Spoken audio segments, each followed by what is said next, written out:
Hello, once again, ladies and gentlemen, to another Wednesday webinar with the Climate Emergency Centre Network, our climate resilience community centres spreading around the country in about 30 odd locations, using old empty shops to build community resilience projects.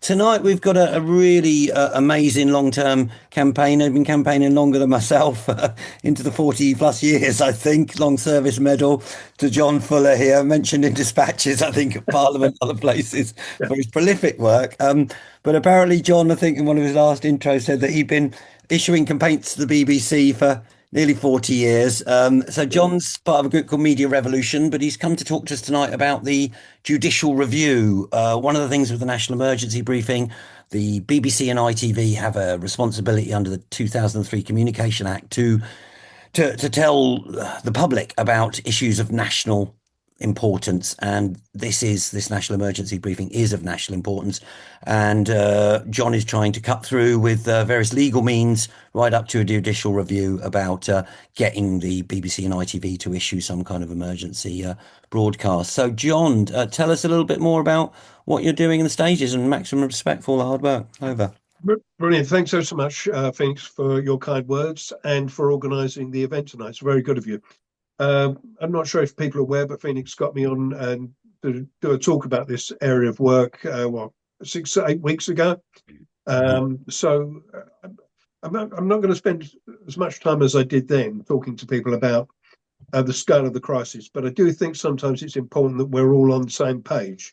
Hopefully, everybody here has seen the National Emergency Briefing, and it was really profoundly alarming. But for people like myself, Phoenix, too, many people in this room and on this meeting tonight, we will be very familiar with the scale of the threat, and also the immense frustration with the media for failing to convey the scale of the threats to the public. Just to make sure we're all on the same page, I'll quickly just mention a couple of points that over the years I have been trying to press the BBC in particular to address.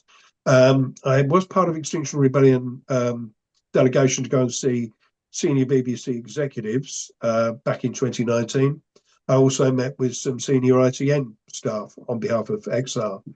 And I have pressed them for many years to try and get them to report the most alarming facts to the public. But they talk about climate change quite a lot, but the most alarming stuff is usually held back. ITN through ITV has done a bit better recently with some material broadcast in connection with the Joint Intelligence Chiefs report that was prepared at the end of last year, which the government tried to suppress. It was released in an edited form in January without a press release put on the DEFRA website. The government didn't really want people to even know about the edited version of the report. And but ITN did manage to get hold of a copy of the original report. And they have made it clear to the public that this is deeply alarming material, although we still haven't seen the full extent of the details. Certainly, the National Emergency Briefing gave people quite a lot of information about the scale of the threats to our food and water supplies, and that these threats are imminent. We could very suddenly be overwhelmed by a series of catastrophes that happen to coincide. So the threats are real, and we need to prepare. We need to accelerate efforts to decarbonise, accelerate efforts to ditch fossil fuels, and we have to also prepare for the scale of hardship that is now locked in. On my previous talk, I gave people the references to the research that shows that around 1 billion people will be killed by 2 degrees Celsius of global heating. A report that said that there was a risk of 4 billion people being killed at 3 degrees Celsius of global heating. There are reports from the World Health Organization and others that show that around 1,000 infants a day are killed by global heating. That's the increased spread of disease. That's infant mortality being driven up. There's been a lot of material over the last couple of years in connection with the grave risk of AMOC collapse, the Atlantic meridional overturning circulation that brings warm water from the equator to Northern Europe by England, the UK. And without that, we're told that we'll barely be able to grow any food at all in the UK. The National Preparedness Commission that specialises in national security threats has said that AMOC collapse has been underestimated, And if it does collapse, then we can pretty much say goodbye to arable farming in the UK. Quite how we're supposed to feed ourselves in that situation is another matter. But Professor James Hansden and the team he works with has warned that we are heading for around 8 degrees Celsius global heating because of what he refers to as the energy imbalance, where more of the sun's energy is getting into the Earth system than is being reflected back out. In January of this year, Professor King and his colleagues issued a report which was called Parasol Lost, which referred to this energy imbalance and the fact that less sunlight is being reflected back out into space. And therefore, we are in real trouble. The key thing here, and from the National Emergency Briefing, was that hardly any members of the public understand the full extent of the threats that we face. If you would talk to people in your street, invariably, most people would say, I don't know anything about AMOC collapse. I don't know anything about this energy imbalance. Nobody's ever told me. Surely if there was a threat to the lives of the youngest members of every family, somebody in the media would have told us. Well, the brutal truth is the BBC and most other broadcasters are not willing to tell the people, the public, the scale of the threats that we face. So late last year, a couple of things happened that made me realise now was the time to go for a judicial review. The first thing to mention is obviously that there was a national emergency briefing. But one thing in particular struck me, and that was the number of people that signed that open letter. It was clear that many thousands of people are aware that the broadcasters are not conveying the information to the public that they should. And they were anxious that a televised version of the national emergency briefing should be put on for the public, so that millions of people in this country understand the threats, understand that we need to accelerate efforts to ditch fossil fuels, and we need to prepare. And then the second thing that happened was that the Daily Telegraph had got hold of information suggesting that the BBC had decided to undertake a review of its climate change reporting. And the Telegraph reported that, suggesting, oh, the BBC's been talking too much about climate change and maybe at long last, they're going to stop talking about it. Well, that was an opportunity for me to say to the BBC, look, if you're going to undertake a review, it's essential that you include in that evidence from professional, reputable scientific organisations, and also members of the public. There are campaigners like myself who are sitting on a vast library of information that I argue proves convincingly that the BBC is suppressing the most alarming news and facts relating to climate change. So, in light of the fact that over 48,000 people had signed that open letter, I approached solicitors. And it took me a little while to find the right firm to go with, but settled on Lead A solicitors, who are now currently doing a lot of work on climate change.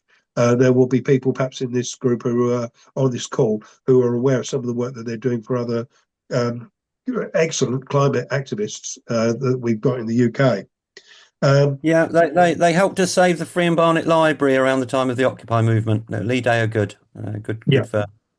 Yeah, so they were very constructive, and they said that they needed, though, to seek the professional legal opinion of a specialist, KC, in connection who specialises in media law, and they approached David Wolfe, KC, WOLFE. People can look him up to see what his background is, and he certainly is a specialist. Now, I explained what I felt that we had to do was to say to the BBC and Ofcom, who's also involved in this, that we're going to go for a judicial review, because they will not pay any attention to us unless they feel that they've been pushed into a corner and have to deal with us. They don't want to convey the full extent of the horror of this to the public, and there are probably several reasons for that, but they will not address our concerns unless forced to do so. So engaging the services of Lead A, I think, was a really important step. And sure enough, yesterday, Lead A issued their letter to the BBC, and within 24 hours, an acknowledgement was sent from the BBC to Lead A. Now, if you send a letter to the BBC, even if you're threatening judicial review, or I do, they're going to ignore us. They're going to do everything they can to ignore us. But when solicitors are engaged and the solicitors have issued that first letter, that's when you've got a campaign. That's when you can start putting determined pressure on the BBC and Ofcom. And we're now at that stage.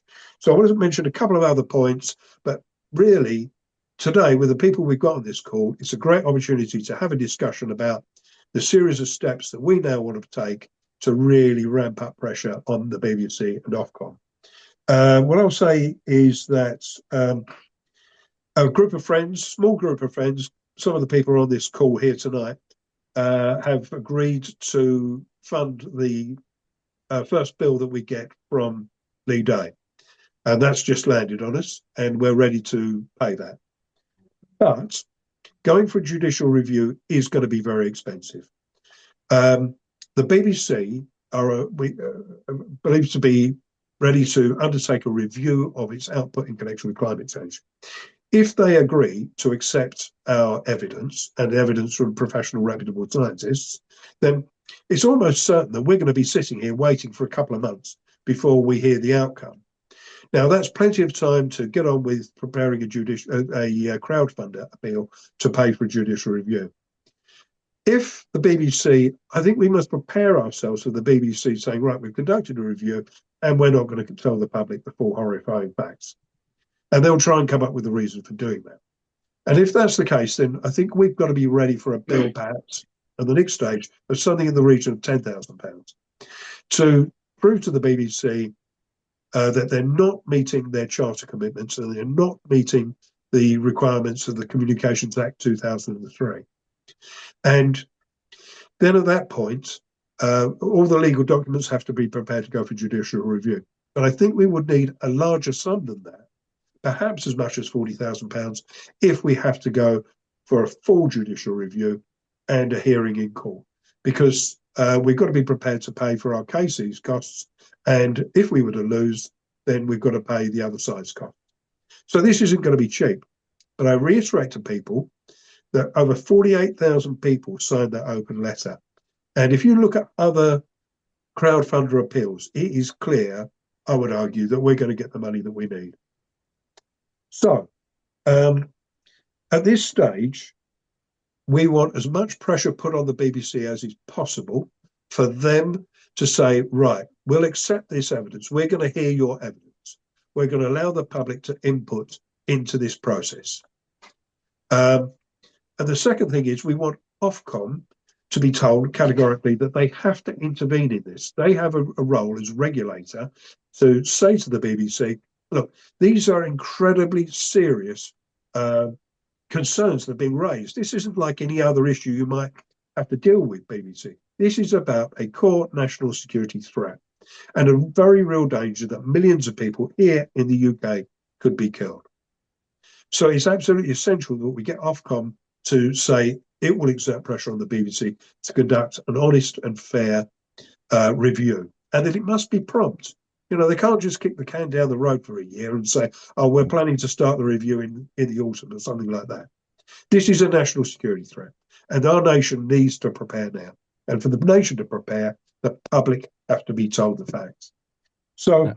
I'd love a real good discussion tonight. If people can make some points that are on their mind about putting pressure on Ofcom and putting pressure on the BBC to get on with this review. So one point that Phoenix did make previously was that we could organise a mass complaint. And so, you know, quite how that is worded, you know, we need to give thought to.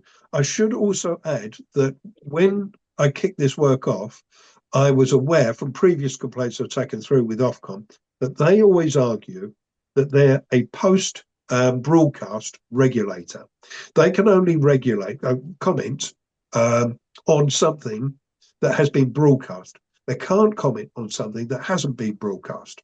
So they pretend that they have no role whatsoever in the BBC's decision to refuse to tell the public about this research that says that 1 billion people will be killed at 2 degrees Celsius of heating, or 4 billion people could be killed at 3 degrees Celsius global heating.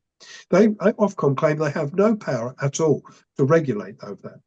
Now, when that letter was issued by Lee Day to the BBC, Today, I sent that letter to the Ofcom with a detailed a letter of my own showing that Ofcom's processes do not accord with their responsibilities as laid down in the Communications Act 2003. So there's lots of stuff in the Communications Act 2003 about a regulator being responsible for ensuring that public broadcasters educate and inform the public, do not mislead the public, take steps where appropriate to protect young people. There's lots of stuff in there in the legislation, and I've quoted chapter and verse from the legislation to Ofcom. So that letter's gone to them today with the Lee Day letter, and we should be ready to pursue Ofcom within the next 2 to 4 weeks and say, right, we need you to intervene and demand that the BBC deal with all the points that have been raised. An additional factor we mustn't lose sight of is we want all the broadcasters to broadcast a version of the National Emergency Briefing. It's so important the public hear that. So I think that's enough from me for the moment. I'm very happy to share with people the documents that I've either received or sent. I think it's really important that this stuff is all public and open so people can see what's going on. In a moment, I think what I'll do is I'll also put my email address in the chat, unless anybody else has already done that. But I think my email address should go there if anybody wants to contact me direct. So, Phoenix, are you happy to jump in now and facilitate discussion around what we do next? Okay, yeah, I'll just make some little comments there, and then if folks do want to put their hands up, there's a react button down the bottom, little heart-shaped one, and you can raise a hand like that, and we can see who's one, two, three. I think there was a good question from Richard there. If you want to pop your hand up, but while you're thinking of those, just to say a few bits there. There was a media strategy we were chatting with John about. I think I just posted in the chat, but a template letter that goes to the BBC, asking them they should be showing this. Stage 2 was the complaint to Ofcom.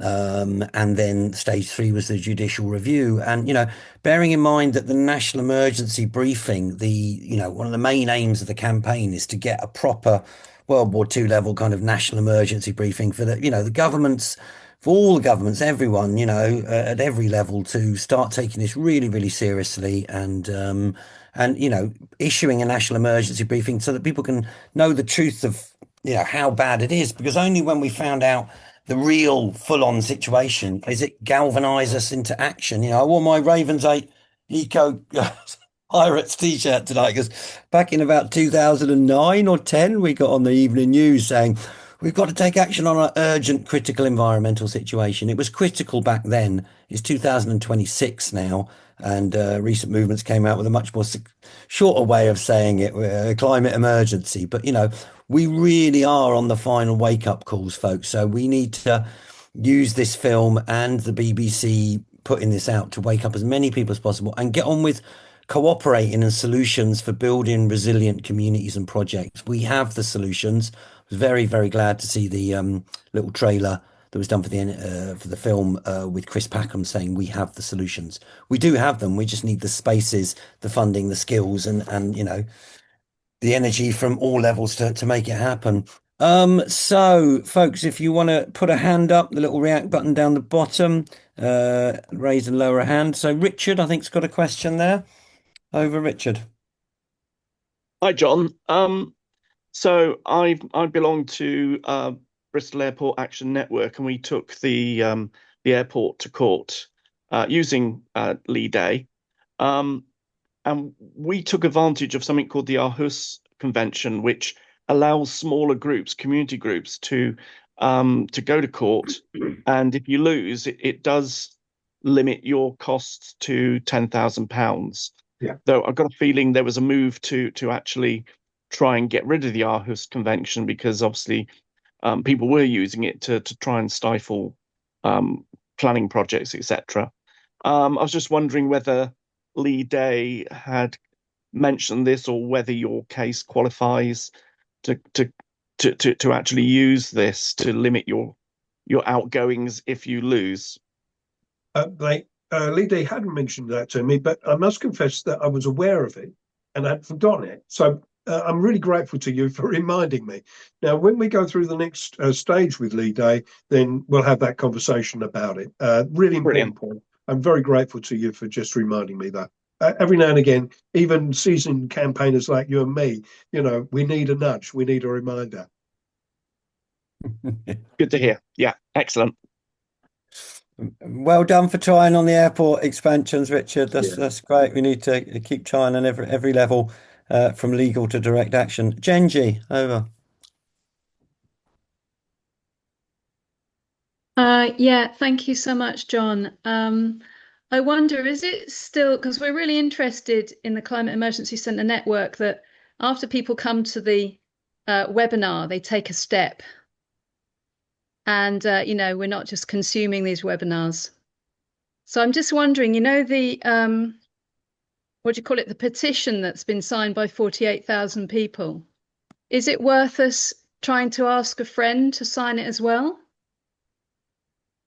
I think it is. When the NEB reached 48,000 people who'd signed the open letter, I wondered whether they may perhaps feel that that is sufficiently powerful, and maybe now we need to be thinking about some other form of action that we need to take.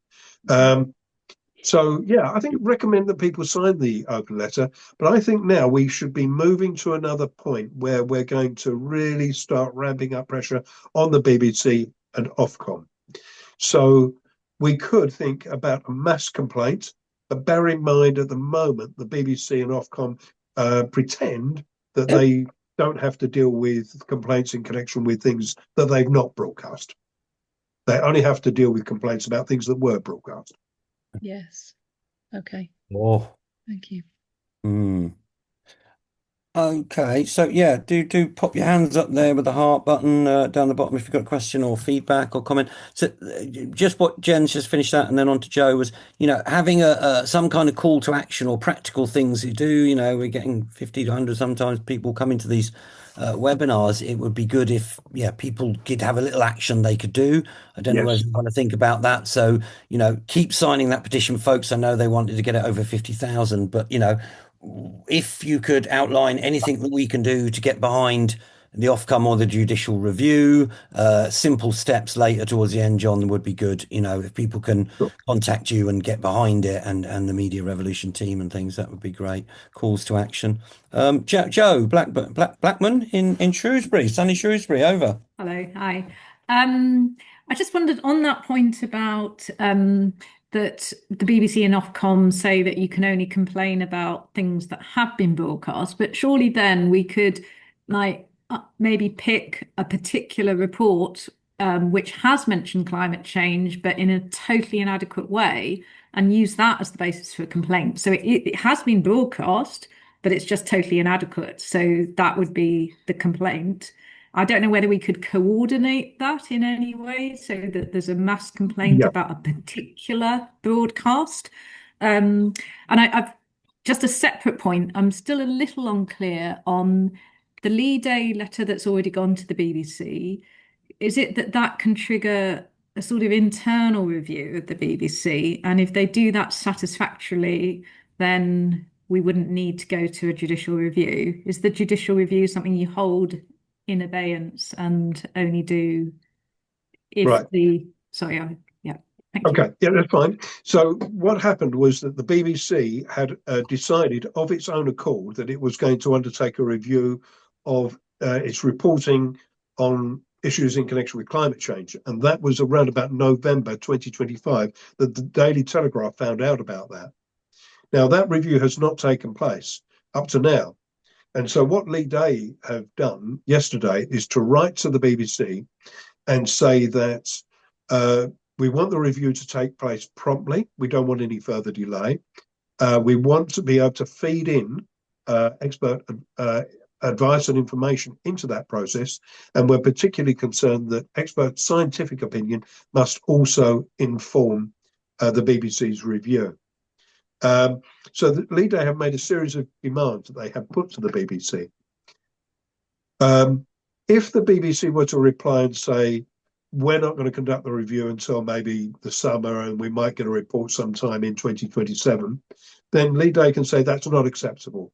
The gravity of the threat is so great that we're not willing to wait that long. If, however, the BBC say, as we hope, yes, we will accept inputs into this review, and that the people who undertake the review will have to give that consideration, and then the findings of the review will in due course be made public so that all can see it, then that would be acceptable to us, and we would feel that we might have to wait a couple of months for the report to be produced. But we are emphatic that this is a national security threat, and this isn't something that can just be left to drag on for months on end. It's got to be something that is dealt with promptly and given due priority. You know, we're talking here about already thousands of people being killed in the UK by the heat waves. We're getting record-breaking heat waves, and well, literally thousands of people are being killed. So this is a national security threat already, and we've got expert advice from the Joint Intelligence Chiefs and from DEFRA saying that there is a risk to food supplies here in the UK by 2030, and that there could be civil unrest in the UK by 2030. There is no excuse for the BBC dragging its feet. Need to hold some feet to the fire in a non-violent way. Linda, did you have a point there you want to make? Over. I like that, feet to fire in a non-violent way. Fantastic work as ever, John. Just incredible work. Just thank you. Fantastic. Just want to ask, is there anything one might be able to see? Can we see the BBC letter at any point? Obviously, there's due process to follow. And do you need us to do anything like amplify it or leak it? Yes. So I only got the letter from Lee Day. Lee Day issued the letter yesterday. I've been consulting with them for weeks to reach this point. But now that we're at that point, it is now, right now, today, tomorrow, the day after, we need to come up with our strategy. Phoenix had some really clear, good ideas about what we needed to do. And we need to put flesh on the bone. We need to be very specific now.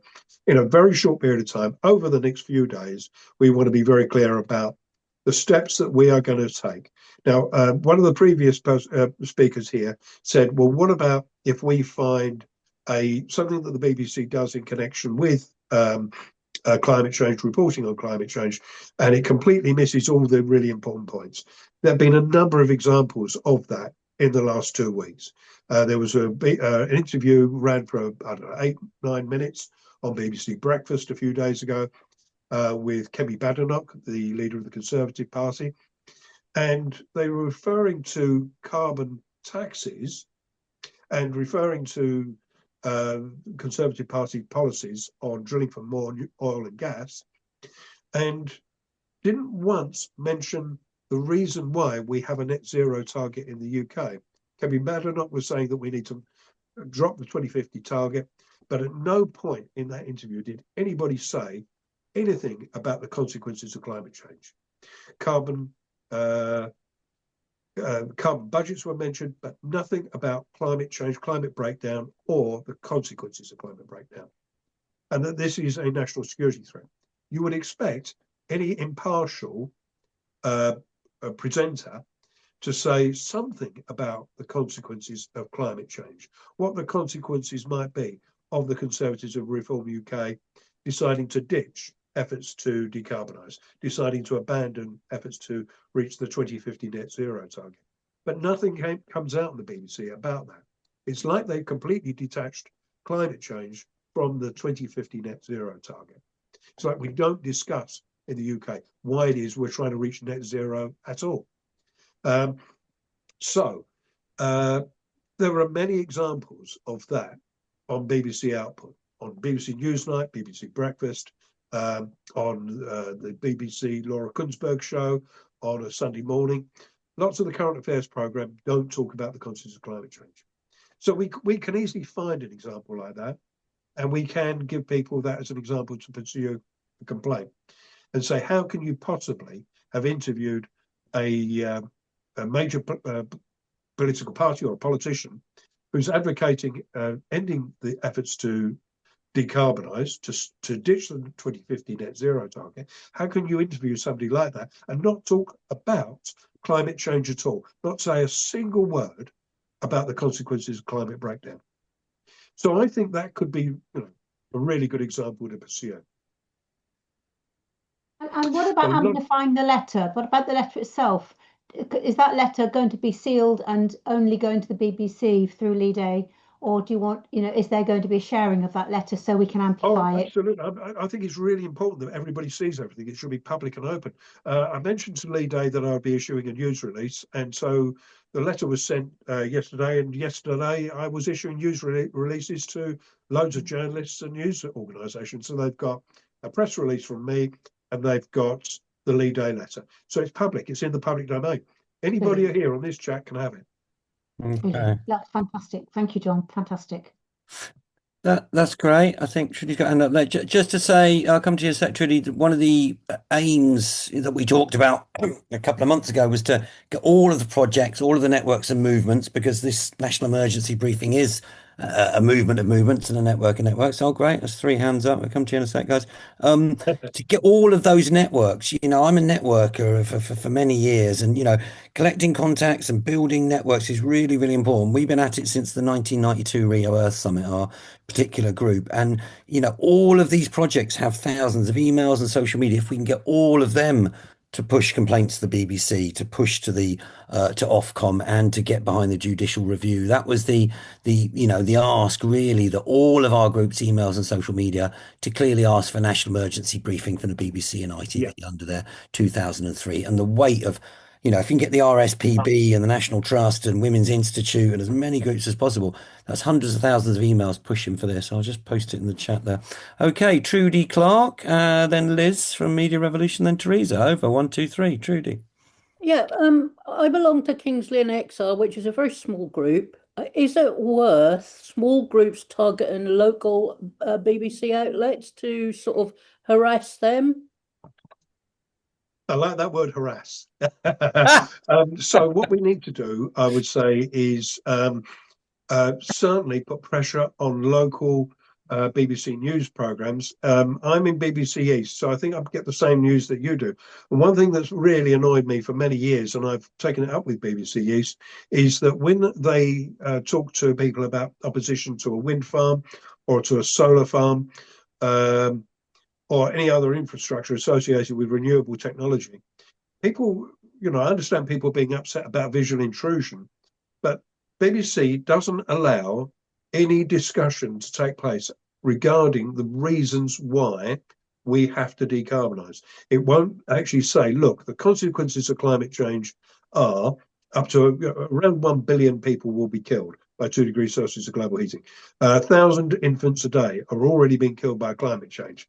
That is why we need that wind farm. That is why we need that solar farm. Whatever the particular project is, the two issues are completely detached by the BBC, and that is totally wrong, and that's unfair.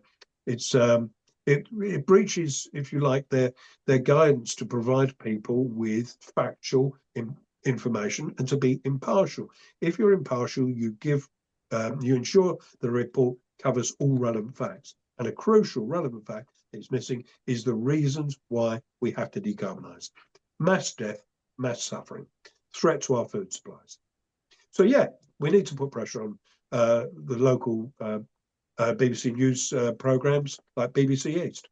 So harass, harass, harass. Okay. In a non-violent, polite, and diplomatic way, yes. Liz Pendleton, there's a great work with John and the rest on Media Revolution and Casper. Do you want to weigh in, or just tell people as well about what you do in Media Revolution and the media clubs, because it's brilliant work, and then on to Teresa and Ed. Liz, lovely to see you. Lovely to see you too, Phoenix, and hello, friendly faces that I know. Also, Trudy from Norfolk, I know, and some lovely people. Hello. John's work is absolutely fantastic, and John, we're happy to put that up on the Media Revolution website so that there's a public place to go. We have also put up there. John supplied this fantastic resource. I've put the link in the chat. It's Media Tell the Truth, Climate, some of the worst reports of the facts and stats that you need, that is a good go-to place to get all of that information in one place. And thank you, Jon, for your work supplying that. But just to say, we've also got tomorrow night, Media Revolution is still busy working away in the background. We're doing things like setting up a media consumer union. We're getting the word out about media literacy skills, and we're growing the network of news clubs. So I'm just going to put a link to the news clubs. And I came to a webinar previously and spoke about this, so thank you for having us.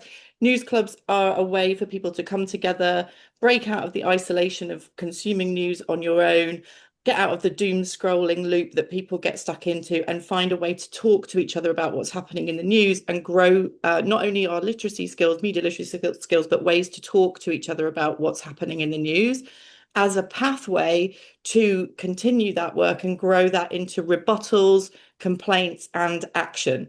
But what we do when we talk about news clubs is it's a sort of first stepping stone. It's like a book club. It's nice and friendly. It's really easy to slot in with existing work you're doing. So please have a look at the I don't know if I put the link in, there it is again anyway, news clubs page on the Media Revolution website.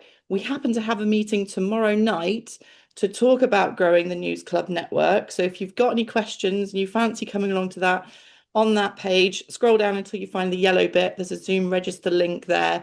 The core team will be there talking about how we are helping people to set up news clubs, all the resources, all the information, Q&A, all of that stuff. And I think the BBC Judicial Review is a perfect topic for a news club to kind of start talking about and taking action and sort of thinking about the media landscape as a wider picture as well.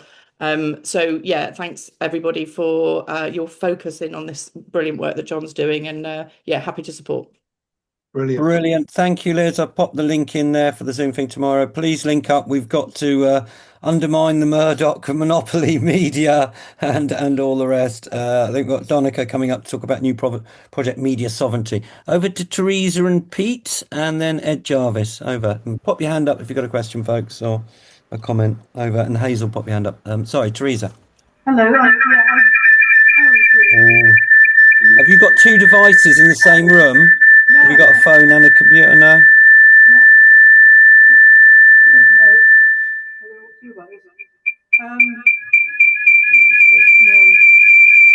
Any technical support ideas, guys? Turn the volume down. Do you want to put your question in the chat? Try again. Try again. Never give up. Never surrender. I've tried the chat and it didn't work. Any tips, ladies and gentlemen, from the hive mind of why it's squeaking? Is everyone else getting that? Yeah. Wave your hands. Like I see you live in the Zoom boxes. We're having a physical gathering to get out the Zoom boxes June 12th to 14th, just to pop that one in. We need more physical meetups. Teresa and Pete. Ed's suggesting get closer to the microphone. Is that better? No, it's not better. Okay, just ask your question quickly and we'll deal with a bit of echo. Go for it, Teresa. Quick question. Another avenue, an additional avenue would be going to the Minister for Culture, Media and Sport, plus Ed Miliband. Yeah? Good. Okay, Phoenix, okay. John, did you get that? Go to the Minister of Culture, Media Support and Ed Miliband. Go to the top of the pyramid and Should I come straight top, on John? Yeah, okay. So as part of this work, I have been in touch with a lot of individuals and organisations and have written to the Secretary of State at DCMS. And one of the questions that I asked was, is the reason why the BBC refusing to broadcast the most alarming news because of a requirement made by central government? I posed the question to the Secretary of State along the lines of, is there a mandate to broadcasters not to cause public alarm? Would that explain why the BBC is behaving the way that it is? And the reply I've had from DCMS is that no, it is entirely a decision for the BBC. DCMS deny that they are responsible for this. So do we take that at face value? Do we accept that? But I will just say, though, that the BBC stance has been going on for years. And it just seems crazy that the corporation would carry on suppressing the most alarming news, literally for decades. This has been going on for a very long time. The first time I complained to the BBC specifically about this infant mortality statistic was back in 2004, when the World Health Organization published research showing that climate change was killing infants. So this has been going on for decades. And I've been pursuing the BBC for years on this, and yet they maintain their stance. So the DCMS say it's not us. Don't blame us. It's not our responsibility. Ask the BBC. Now, one of the people who just put a question in the chat there was saying, well, why is it? Why do we think it is that the BBC does this? And I think that there's several reasons. One is that they get clobbered by the billionaire press. I think you mentioned Donica was on this call. If he is, he'll probably want to say something about this. But the BBC gets clobbered by the billionaire press, the owners of the Times, the Telegraph, the Sun, and the Mail, if they say anything controversial in connection with climate change. So they know that they will be clobbered. They know that if they say anything that is inaccurate, they'll be threatened with judicial review by the billionaires. So the BBC's got that pressure on it. But also, I think that it is true that large numbers of people who run the BBC have connections with politics that's either centre-right or right-wing politics. And you tend to find with right-wing politics that people don't really want to take dynamic action on climate change because it means some degree of lifestyle changes. And they don't want that. It's not in their DNA to agree to lifestyle changes, maybe flying less, maybe eating less meat. Those kinds of things are anathema to people on the right wing of politics, many people on the right wing of politics. And so if that is the controlling opinion in the BBC board and the BBC executive, then they won't want the public to hear that 1,000 infants a day are being killed by climate change. That's just too painful. They won't want to hear the public to hear 1 billion people could be killed by 2 degrees Celsius of global heating, because those facts almost make it clear, absolutely clear, that lifestyle changes are essential and we have to ditch fossil fuels and do so immediately. So I think that there's a political resistance at the very top, and it links in with self-interest. That is, the individuals in charge, well, I don't really want to make those kinds of sacrifices. You know? Yeah, I think there's a big, somewhere behind the scenes, whether it's, fossil fuel interests or that our media is so controlled by such a few billionaires. Just on that quick note, before we come over to Ed and Julie, I put it in the chat. There's a media sovereignty new project that Donica McCarthy is working on, Media Sovereignty Act campaign. There's a parliamentary petition to basically wrest the media away from the media billionaires who are controlling so much. So have a look at that and please network it as one of the actions you can do from this webinar. We want more calls to action, practical things you can do from not just petitions, but get out in your local area and organise. Over to Ed. Thanks for being patient, Ed, and then Julie, then Nell. Over. Thanks. This is so interesting. Great to see so many familiar faces. This is brilliant, John. Really great work. So my question was going to be why, or as well as Hazel's. Why have we got that? And your answer is really really clear. I'm just wondering then, two thoughts. So who, in terms of the judicial review, in terms of who decides that, which group is it that actually decides whether this goes to judicial review or not, this request, if you like? And my other reflection is, well, we as a movement need to be just as worrying and just as kind of threatening, if you like, as the billionaires, don't we, in order to match their power, which is a massive ask. So there's kind of two thoughts there on the back of your answer.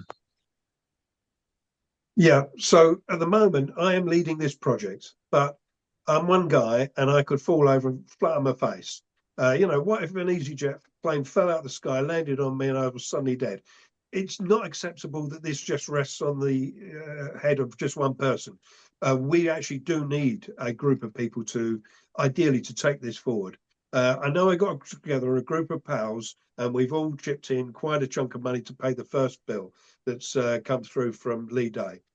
So, you know, we're going to be chipping in more or less £1,000 a piece to pay that first bill. But going forward, we're going to be talking about much larger sums of money. And I think it's really important that we do actually have a core group. Now that we've reached this stage, the first work has proven that we've got a firm of solicitors willing to take this case forward, and we've got a strong case, and we've got the backing of a KC.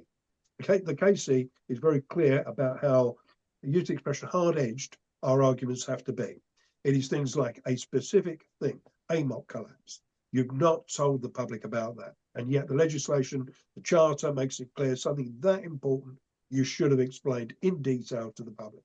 So he used the expression hard edge, very clear, very specific, not something that's judgmental, very strong arguments, and we can do that.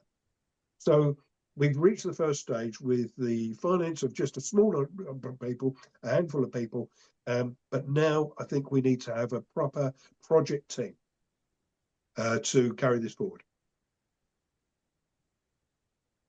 Very good. Over to Julie. Thanks. This is fantastic work, John. Thanks so much for everything you're doing. You were mentioning earlier the idea of going after programs that clearly ought to be mentioning climate-related things. You know, for example, programs talking about net zero. You know, why aren't they talking about why we should go to net zero?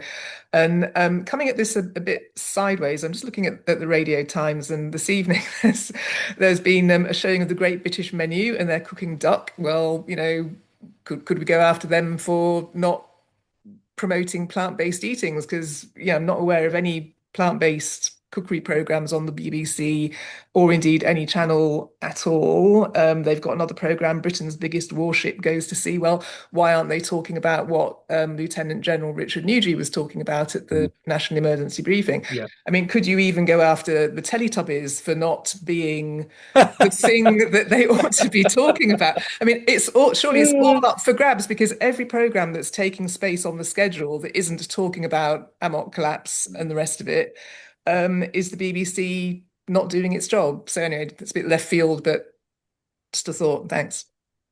Yeah, we need to find the very strongest arguments and pursue those. And that's this conversation tonight is so important, because we're getting there, aren't we? We're discussing the ideas of how we carry this forward. Okay, I think Nell's got a question there. Very good, Julie, thank you. And Nell, and then we should draw some strands together and a summary from John, but calls to actions and what we can actually do to get all of our organisations behind these complaints or the Ofcom or Judicial Review. Nell, Frederick. Hi everyone, thanks for this. This is really stimulating and is bringing together the things that I've been preoccupied with lately, so thanks. I've just got a thought, you know, agreeing with all the things that John and others have said about why the BBC is, you know, resisting. And I've no doubt that there's diktats from above in the BBC for whatever reason, down to journalists. What interests me is the level of understanding that journalists have. You know, we tend to sort of think of them as, you know, status members of our society and assume that they're somehow cleverer than us. Well, I was grown up that way, but actually they're exactly like us. An example being Any Answers the other day, week before last, when Anita Arnan managed to drill the, you know, when she was inviting people to call in for the phone time, she managed to drill it down to energy security or decarbonisation. Which do you want to go for? And it was just sheer idiocy on her part. You know, they're always got this sort of what's impartiality needling away in the back of their head and all the things they've been told to say and not to say. And so I was thinking, could we call the BBC's bluff by arranging a national emergency briefing for all the BBC staff? Oh, good one. And whether or not, if they attend, that's great. That gives us some traction. If they don't attend, that's a story. It is. That's a great idea. And we could also, alongside that, if they don't cooperate in taking part in a briefing, we could either offer it publicly to employees anyway and ask employees to come along independently, or we could do a freedom of information request to ask the BBC what training have they given their staff on the climate crisis. So we could kind of catch them out in a way, in a sort of catch-22 situation. Does that make sense? I was just sort of trying to drill, what could we do that shakes it up a little bit? and isn't like a traditional campaign or lobbying or whatever, so offer them the briefing, call their bluff if they don't do it. If they do it, then say, okay, now everyone's briefed, why are you not doing it? Why are you not reporting it? If they, so that's just my thought. I think that's brilliant. I love that idea. Wednesday evening. And I sort of, I've watched your campaign for ages, John, all your stuff. I love it. You might have seen me on Helen normally pop up, but I can never find the time and the energy to do these letters and all of that. But I think, to get that groundswell, we could do something a little bit different. I just want to jump in there and say a couple of bits, and then however John feels on that, and we should probably draw some strands together. But just to say, I think that's a brilliant idea. I don't know whether, XR did a lot of liaising with BBC, and I remember going to an action outside, and they also went to visit the top people in the BBC. Is there not a way that a national union of journalists or top in the BBC, look, this can get shown at the BBC, at the ITV, at the Press Club, at the National Union of Journalists? Where is that media sector? Because, as Linda and others say to me, the media, when it goes out, people reading a newspaper or television, goes out to hundreds of thousands, to millions of people. We can put out on our email list of a few thousand and a bit of social media, but if we can get it into the newspapers, the television, the radio, push the radio networks. And the other idea when you were talking there, Nell, just was, do a bit of led by donkeys, and if you give them a month or two to do it in their in the National Union of Journalists or at the BBC. If not, we're just going to turn up with a great big video projector and a backpack or an old car, and we're going to project the national emergency film on the outside of the BBC for as long as we can get away with, for 45 minutes till they come and move us. We need to try direct action as well as petitions, as well as whatever we can. Drop a big projection screen down the top of their building or something, Anyway, before I get too excited about direct action, let's bring it back in. Just to say that media strategy, John needs more help. Anybody here on this call wants to direct message him or contact his email, offer help. John is a phenomenon, mentioned in dispatches. We even, there was one of the webinars we had on carbon capture and storage. We had the head of the council, head of the government carbon capture and storage got in touch with us. These webinars do, and said they wanted some right to reply. This does go out wider and further. So, if there's anything we can do to help John, to help Media Revolution, join a Media News Club, check out the media sovereignty, send that petition thing. We need to break down the massive monopoly of the media that is stopping the real information getting out to people, and we need some media telling positive solution stories as well.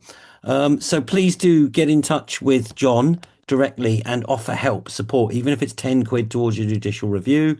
We'll come over to Ed's got one last one, and we'll come over to John for final comments and anything. But really, 1, 2, 3 on the media strategy. Do the national emergency briefing letter. Let's get it over 50,000. Ofcom sounds like it's a bit, clarifying on that, John, maybe in your final comment that they will only deal with previous, not future. And then let's all get behind this judicial review, whether it's, a crowdfunder or, get some more people helping John. Ask John, how can we help you? Please get in touch with John. He's doing phenomenal work. Ed, I think. Yeah, apart from someone with lots and lots of money, John, what kind of people do you need? So in the Media Revolution team, there are a group of people I've done a lot of campaign work with, including yourself, Ed. And so I think that we need to have a discussion within the next week about how we create a project team to carry this forward. I feel very pleased with the work that I've done up to now, but I don't think it can rest now on my shoulders alone going forward. And I think we need that little team brought together. And we have got people there who would be brilliant at managing this.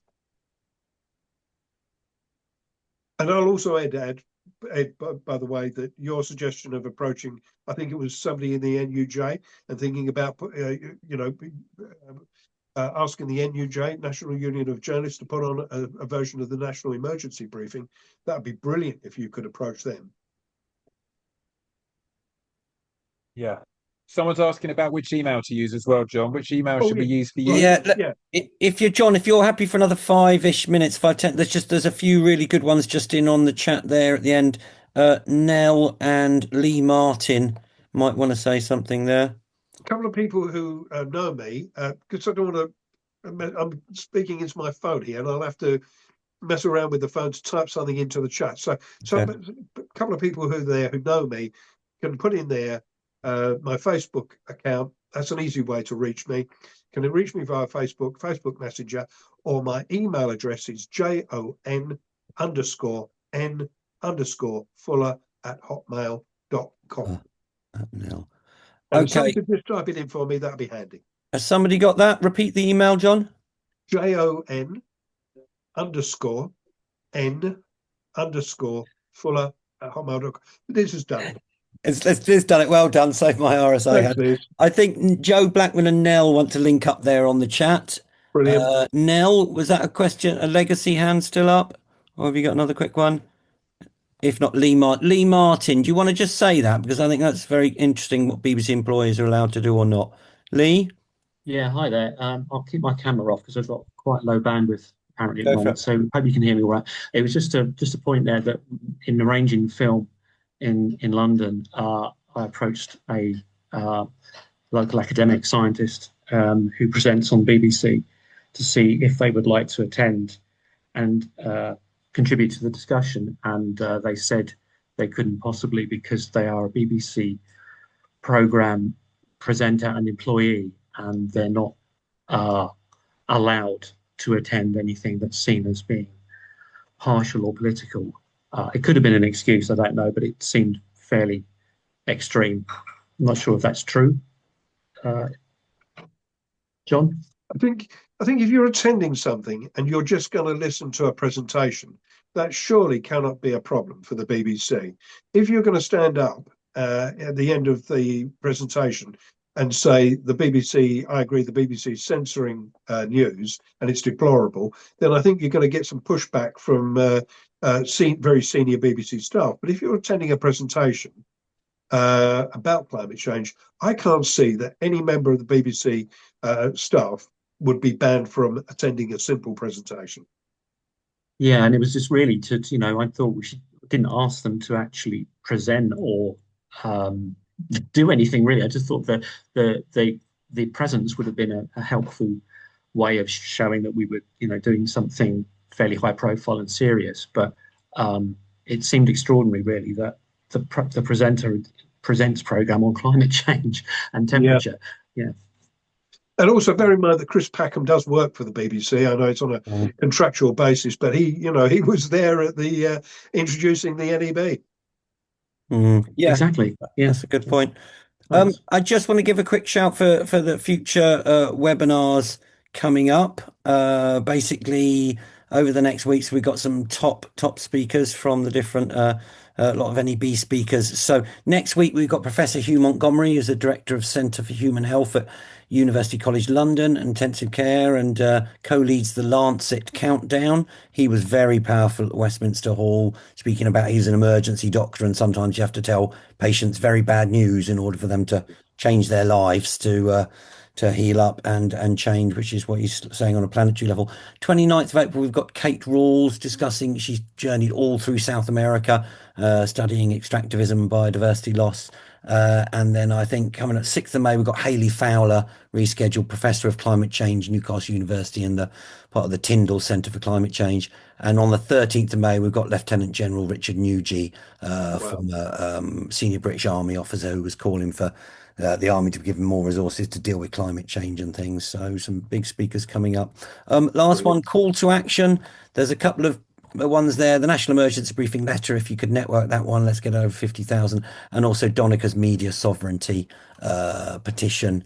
And wherever you are, keep networking solutions, and hope to see you next week. Coming over to John for parting comments and drawing the strands together. Anything we can do to help you, help Media Revolution, and keep up the pressure. Brilliant. As always, John, you're a star. Over. Thanks so much, Phoenix, and thanks so much again for putting this on tonight. So the key point I've got to convey to people is that we've just got over the line. It's just happened. That is that letter issued by Lee Day to the BBC. And the very fact that they got their letter yesterday and today they've already acknowledged it. Not a substantive reply yet, but we now have their attention. They know that we're serious. They know that this isn't just going to go away. So it's at this point that we've done the right thing. We've had a decent conversation tonight with great people here on this call. And we're putting together the ideas of how we carry this forward. That we need a project team. It can no longer just simply be me. I can have a very important role in it, sure, fine, but it does have to be a project team. And we will need a crowdfunder appeal. We need assistance with organising that. And we will want everybody to publicise it. Even if you can't afford to chip in $5 or $10, you can publicise it. So when the time comes, we want people to really give a load of publicity to it. There's another strand of work is we want every eco NGO or scientist who specialises in this field to be aware of what we're doing. So we will want to have a spreadsheet where we have groups like Friends of the Earth, Greenpeace, and confirmation that they have been contacted, the date, the email, and in every instance, my email address goes in the CC box so that that organisation is aware of what we're doing and can contact me. There was a brilliant suggestion on this call tonight about offering a version of the National Emergency Briefing to the BBC. And I reckon you could do that to the BBC and include ITV journalists in it. And I think that really puts them on the spot. It's a brilliant idea. So maybe perhaps Phoenix, myself, Nick Aldridge and others, we could have a discussion about that offline. And the other point, we picked up several points here. The other crucial point, I'd like to discuss it now over the next week with a couple of people who've been on this call about the precise wording of a complaint, mass complaint to the BBC, and how we exert more pressure on the BBC over the coming month, and also then leading on to more pressure on Ofcom to intervene in this. So we got several concrete action points that come out from this, and within a matter of a week to 10 days, we want to give people, literally thousands of people, a series of steps, actions that they can take in support of the work that I'm doing to exert real pressure on the broadcasters and also support the important push for National Emergency Briefing to be broadcast by ITV and BBC. So I think that's me for the time being. Phoenix, do you think I've missed anything? I think you're very thorough, John, as always, mentioned in dispatches of the House of Parliament and various other places. Keep up the good work. What I want to say just last is, we want more practical action and stepping up. Is there anyone here who would like to help John in any capacity, even if it's an hour a week, an hour a month, that they could help him with something or other? Maybe, I don't know whether you can stick a hand up now, wave a hand, or email me. Raise a hand or email. There you go, Marcin Sutton's just offered some help there, John. Wave a hand now. Oh, Joe Blackburn, yep, Shrewsbury's weighing in as well. Right, so that might be Nell as well. So basically, Nell, Greg, and Marcin are possibly offering you some help there, I think. I think what we might do is just stop the recording there. And then we those that can want to hang around and just link up some of the help and say a few things, bit of community building afterwards. Wherever you are, keep networking solutions, find an empty shop and set up a climate resilience centre and challenge the media monopoly, join a news club. Keep networking.